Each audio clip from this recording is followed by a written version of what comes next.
और मैं हैरान हूँ इस मैच पे। अगर हम बात करें इकबाल भाई, ये आयरलैंड की टीम मैक्सिमम 50 से 55 रन की टीम थी, और मैं सरप्राइज हूँ इतना एक्सपीरियंस कप्तान इतनी बड़ी बड़ी मिस्टेक्स करेगा रोहित शर्मा।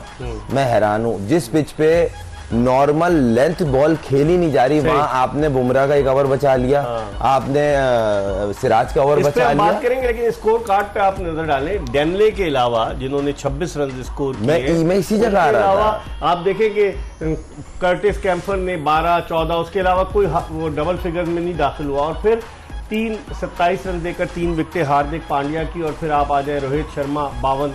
तो आप इसको देख के क्या कहेंगे? जितनी एक्सपीरियंस बॉलिंग और जिस तरह की कैप्टनशिप इनके पास अवेलेबल है, जो प्लेयर है, इनको सबसे हाईली रेट इसलिए कर रहा हूँ क्योंकि इनके सारे बॉक्सेस पूरे, मगर इन दी एंड आपने डिस्प्ले ग्राउंड में करना है। आज मुझे ऐसा लगता है इकबाल भाई, इन्होंने रन बहुत ज्यादा करा दिए। अगर रोहित शर्मा का वो 0 पे कैच हो जाता तो और कोहली जिस तरह आउट हुआ, देखें मारना फन नहीं है। जिस तरह डोमिनेटिंग क्रिकेट खेली उसने, उसके बाद उसने अपना मोमेंटम रोका नहीं। मुझे जो एक चीज अच्छी लगी इंडियन बैट्समैनों की, उन्होंने अपने मोमेंटम को नहीं रोका। जो बॉल शॉट्स उनको लगता था उस पे खेलना है ताकि प्रेशर टूटे, यही चीज साउथ अफ्रीका नहीं कर रहा था, जिसकी वजह से उनका मैच थोड़ा स्ट्रेच हुआ, और क्लासन ने आके वो चीज की जो आज इंडियन टीम कर रही थी, अगर आपको याद हो। लेकिन 13वें ओवर में 36 डॉट बॉल्स इंडिया ने खेली है। सर इकबाल भाई 6 ओवर्स डॉट बॉल। इकबाल भाई ये बहुत कदरे बेहतर बैटिंग कर रहे थे बाकी टीमों के मुकाबले से। जिस तरह पहला स्ट्राइक रोटेट हो रही थी, आपने एक चीज देखी। दूसरा, इंटेंट उनका बॉलर के ऊपर था, बॉलें लग रही थी, प्ले मिस हो रहा था, गेंद कट हो रहा था, और इतनी गंदी बॉलिंग। आप जिस पिच पे आगे का बॉल शोल्डर हाइट पे आ रहा है, वहीं से बॉल नी से नीचे रह रहा है, आप ऑफ स्टंप के बाहर 5वें 6ठे स्टंप पे बॉल कर रहे हैं। कौन सी कोचिंग है? इतने बड़े बड़े स्टाफ साथ होते हैं हर मुल्क की टीम के, तो उनको दिख नहीं रहा। ऐसी इंडियन बॉलर्स ने ऑफ स्टंप के बाहर बॉलिंग की। अगर ये विद इन स्टंप बॉल करते, थोड़ी सी लेंथ आगे रखते, जहां हार्दिक पांड्या ने बॉल की, ये 50-60 रन की टीम थी। आईपीएल में बॉलिंग बहुत कम की उन्होंने। यही तो बोल रहा हूँ, यहाँ पे जो बॉलर सीम करेगा ना, जो जिसकी सीम पिच पे हिट होती है, वो डेंजरस होगा। जबकि पेस के मुकाबले में सिराज से कम है हार्दिक पांड्या, मगर उनकी थोड़ी लेंथ आ गई थी और विद इन स्टंप कोशिश कर रहे थे, कंसिस्टेंट वो भी नहीं थे। मगर मुझे ऐसा लगा कि थोड़ी कप्तानी में आज रोहित शर्मा ने जो 2 स्पिनर जबरदस्ती करा दिए। इस पे बात करता हूँ ना कि इन्होंने जो इंडिया ने 15 रुकनी टीम बनाई थी, उसमें 3 फास्ट बॉलर्स शामिल थे, और Hardik Pandya as an allrounder आज 4 खिला दिए। वो कह रहे थे कुलदीप यादव जरूर खेलेगा, कुलदीप यादव को उन्होंने आराम कराया, अक्षर पटेल और रविंद्र जडेजा को उन्होंने खिलाया। इसकी एक लॉजिक है इकबाल भाई, उन्होंने अक्षर पटेल और जडेजा तो खेलता ही है, पटेल को खिलाने का सबसे बड़ा एडवांटेज है वो अच्छा बैट्समैन भी है।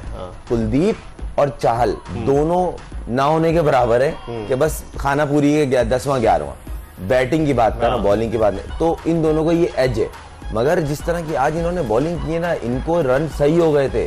अगर वो कैच हो जाता, वो विद इन स्टंप बॉलिंग करते, तो बहुत सारी चीजें चेंज हो सकती थी। कल मैंने बोला था इंडिया का पहला मैच बाज़ाहिर छोटा नाम दिख रहा है, मगर जो कंडीशन है इसमें सब इवन है।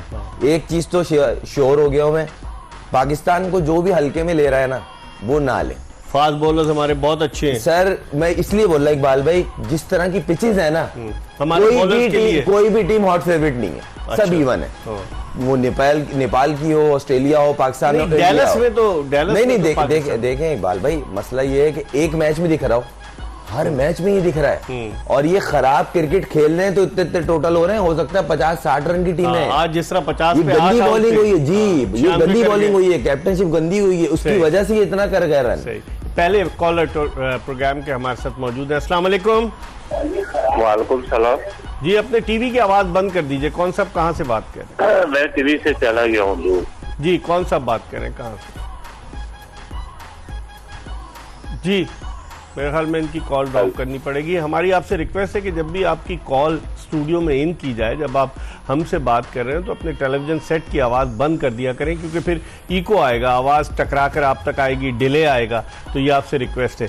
लेकिन अगर हम खुर्रम बात करें कि पाकिस्तान का और इंडिया का मैच यही होना है, और बाद लोग कह रहे हैं कि इसी पिच पर होना है। एक चीज़ और है, इस ग्राउंड की आउटफील्ड भी बहुत स्लो है। रोलिंग शॉट बाउंड्री नहीं हो रहा, नहीं जा रही, भले कितना फोर्सफुली हो, आइदर कोई तेज बॉलर हो उस पे थिक कैच लगे तो कैरी कर रहा है। आखिर में उसे छक्का मार के जितवाया आपने, देखा कैसे वो। मैं यही अर्ज कर रहा हूँ सर, बहुत सारी चीजें क्वेश्चन मार्क हैं और वो बड़ा, अब मैं वो एक होता ना पहले डाउट था, अब मैं श्योर हूँ सर, जिस पिच पे क्रिकेट हो रही है, जिस तरह की क्रिकेट हो रही है, मुझे तो बड़ा अफसोस हुआ, इतना मेजर इवेंट और क्रिकेट देखने में बिल्कुल मजा नहीं आ रहा। वो कोई भी टीम हो, अभी मैचेस शुरू हो रहे हैं बड़े बड़े और ये उनसे पहले ही इंडिकेशन आ रही हैं पिचों को लेके।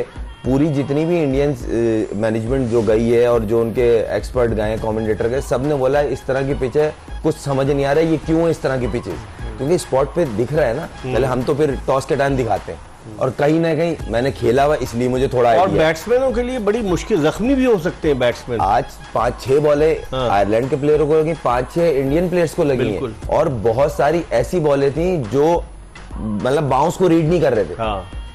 आयरिश प्लेयर बहुत सारे तो ऐसे थे जिनका बेचारों को डर के मारे फ्रंट फुट प्रॉपर भी नहीं आ रहा था। वन डाउन प्लेयर लिटरली लगा, हो सकता है मैं गलत फील कर रहा हूँ, कि वो डर के आउट हुआ है। तो ये कहीं ना कहीं बोलते जो टक्कर था, वन डाउन टक्कर था ना, जिसको पांड्या ने बोल्ड किया था। नहीं, पांड्या नहीं ना, वो लेफ्ट आर्म सिंह जो है उन्होंने बोल्ड मारा, अर्शदीप सिंह। हाँ, वो एक खौफ था क्योंकि उससे 2 गेंद पहले उनके 2 बॉलें शोल्डर पे लगी थी, ग्लव्स पे रच हुई फिर शोल्डर पे लगी। तो अजीब और गरीब सी पिच है और इतने बड़े इवेंट में आईसीसी को इस चीज के ऊपर थोड़ा सोचना चाहिए, क्योंकि देखें ये वो इवेंट है, इस पे पूरी दुनिया की नजर है और इस इवेंट का सारा मजा खराब हो गया। पहले तो आपने 20 टीमें कर दी। मैं कोई क्रिटिसाइज नहीं कर रहा, एक खूबसूरती होती ना, 10 टीमें 5-5 का पूल होता भाई, 2 आप क्वालिफायर्स को डाल देते, 2 जो फाइनल खेल लेते, 8 टीमें होती। अब आपने 20 टीमें डाल दी, मैच अप एंड डाउन हो रहे हैं, फिर रही सही पिचों ने पिच कर दी, आउटफील्ड स्लो, टाइमिंग का चलो खैर है, वो तो चल जाता है भाई, मगर इतने बड़े इवेंट कोई सीरीज थोड़ी हो रही है। हर टीम स्ट्रगल मूड पे, कोई टीम श्योर नहीं है कि हम आपको सिंगल एंड मैच निकाल के देंगे। बहुत मुश्किल नजर आ रहा है जी। कल आपने देखा कि किस तरीके से जो उनका नेदरलैंड का मैच था, फंसा हुआ था, वो तो आखिर में रन्स कर गया मैक्स डाउट, वरना तो फंस गया था। एक कॉलर है इस वक्त हमारे साथ। अस्सलाम वालेकुम। जी वालेकुम अस्सलाम, साजिद हुसैन हजरा बोल रहा हूँ जी, मैं पत्तों की से। क्या नाम है आपका? साजिद हुसैन हजरा बोल रहा हूँ। साजिद साहब क्या कहेंगे? मेरा सवाल है कि स्कोर बहुत कम बन रहे हैं, क्या बाबर आजम और आजम खान को ओपनर भेजना चाहिए कि वो स्कोर ज्यादा कर पाए? आजम खान बहुत पॉपुलर हो गए। बहुत बहुत शुक्रिया साजिद साहब, आपने पतोकी से किया। मुझे लग रहा है खुर्रम क्या समझते हैं, आजम को खिलाएंगे कल? मेरा तो यही है पर्सनल, मेरी जो टीम है 7वें नंबर पे मैं आजम को खिलाऊं। अगर मैं देखें लोग ये सजेशन दे रहे हैं कि 1 डाउन पे साइम अय्यूब को खिलाएं, विकेट कीपिंग कराएं रिजवान से, बाबर, रिजवान, साइम अय्यूब, चौथे पे उस्मान खान, फिर 5वें पे आपका वो जो आ गया मिडिल ऑर्डर में कौन है 5वें? फखर। चौथे पे फखर, 5वें पे उस्मान खान, छठे पे इफ्तिखार और फिर उसके बाद 7, 8, 9, 10, 11। नहीं सर, कॉम्बिनेशन ही सारा बिगड़ गया। 5 बॉलर ही नहीं हो रहे उसमें, तो 4 बॉलर। शादाब को खिलाएंगे ना, क्योंकि इमाद वसीम आप फुल्ली फिट नहीं है ना। देखें कोई किताब में थोड़ी लिखा है शादाब खिला, तो एक ही स्पिनर खिलाएंगे? नहीं, तो आपके पास अगर तेज बॉलर की ऑप्शन है इस तरह की पिच पे जो आज मैच हो, इसी पे मैच है इंडिया से। अगर इंडिया के खिलाफ ना, लेकिन कल की बात कर रहा हूँ, डैलस में जो मैच है पाकिस्तान का अमेरिका के खिलाफ, उसकी बात। अगर कल अवेलेबल नहीं है तो फिर तो आप शादाब को खिलाना पड़ेगा ना। अगर इमाद वसीम नहीं है, बाबर आजम ने प्रेस कॉन्फ्रेंस में बता दिया कि उनकी पसली में तकलीफ है, वो पहले मैच के लिए अवेलेबल नहीं है। इंडिया के मैच के लिए हम देख रहे हैं कि वो उनकी तकलीफ कितनी दूर होती है। तो इसका मतलब ये हुआ कि कल फिर शादाब खान तो एज अ बैट्समैन भी क्वालिफाई करते, लेकिन मेनली तो वो बॉलर है ना। मेरी खैर सोच अलग है और मैं तो चाहूंगा उसकी जगह चौथा फास्ट बॉलर खेल जाए, क्योंकि देखें यहाँ पे कम स्कोरिंग गेम हो रहा है, यहाँ पे 200 पे 200 नहीं हो रहा, तो आपको बॉलर ही मैच में लेके आएंगे। अगर आपने बॉलिंग पूरी खिलाई ना, आपके पास 4 बॉलर है 140 से ऊपर, आप खिलाओ। आमिर, नसीम, शाहीन, हारिस रऊफ, आप पूरी स्ट्रेंथ से जाओ। अबरार आ गया, कोई किताब में थोड़ी लिखा है शादाब को हमने खिलाना है, इमाद अनफिट हो गया तब भी खेलेगा, इमाद फिट है तब भी वही खेलेगा। भाई क्यों खेलेगा? टीम की रिक्वायरमेंट है, 100 बिस्मिल्लाह पूरा वर्ल्ड कप खिला। लेकिन आज जो इंडिया ने 2 स्पिनर खिलाए, 1-1 ओवर उनसे कराया, वो ओवर भी गलत कराए हैं। बुमराह का अगर ये शुरू में ही स्पेल पूरा करवा देते वो आउट हो जाते। सिराज का 1 ओवर रह गया। सिराज और बुमराह का सर मैं मैच देख रहा था इकबाल भाई, अगर बुमराह पूरा स्पेल करता, हो सकता है वो 50 में फारिग हो चुके होते। उन्होंने, मैं हैरान हूं, इतना एक्सपीरियंस कप्तान, उसने स्पिनर पे चांस ले लिया। आप देख रहे हैं जहां 10-10 रन इंपॉर्टेंट चल रहे हैं वो खींच के 96 पे ले गए वो। अगर आपका अर्ली ऑन 2-3 विकेटें गिर जाती, जिस तरह पंत देखें, पंत ने रन किए मगर वो श्योर नहीं था, वो सिर्फ बल्ले चला रहा था। ये आप भी देख रहे हैं, उन्होंने प्रैक्टिस मैच में भी ऐसी किया। संजू सैमसन को नहीं खिलाया ना उन्होंने, प्रैक्टिस में उसको खिलाया था प्रैक्टिस में। विराट कोहली का तो कोई भी रिप्लेसमेंट तो कोई नहीं खिलाया। हम लोग गैस कर रहे थे कि यशस्वी जायसवाल के होते हुए वो विराट कोहली वन डाउन पर आएगा, और क्योंकि वो लेफ्ट हैंडेड है जायसवाल। नहीं, मैं आपको बताता हूँ, ये जो विराट कोहली को ऊपर लाने की इसके पीछे जो उनकी लॉजिक दिख रही है वो ये है कि आपको दुबे को डालना है। अच्छा, दुबे, हाँ, दुबे पार्ट टाइम बॉलिंग भी करता है और लेफ्ट हैंडेड, फिर लेफ्ट हैंडेड है और बड़ी हिटें मारता है। आज भी उसने आती अटैक किया है, उसने नहीं देखा सिंगल डबल करना है, तो वो डेंजरस प्लेयर है और ऐसे प्लेयर की मिडिल में आपको जरूरत होती है। तो इसलिए विराट से ओपनिंग और पंत वन डाउन आ रहा है, वरना पंत आज तक वन डाउन नहीं आया। इस पर हम मजीद बात करेंगे, लेकिन जोश जगादे में हम एक ब्रेक ले रहे हैं और ब्रेक के बाद दोबारा टेस्ट क्रिकेटर खुर्रम मंजूर के साथ आपको ज्वाइन करेंगे। कहीं जाएगा नहीं, आपकी टेलीफोन कॉल भी अपने प्रोग्राम में शामिल करेंगे।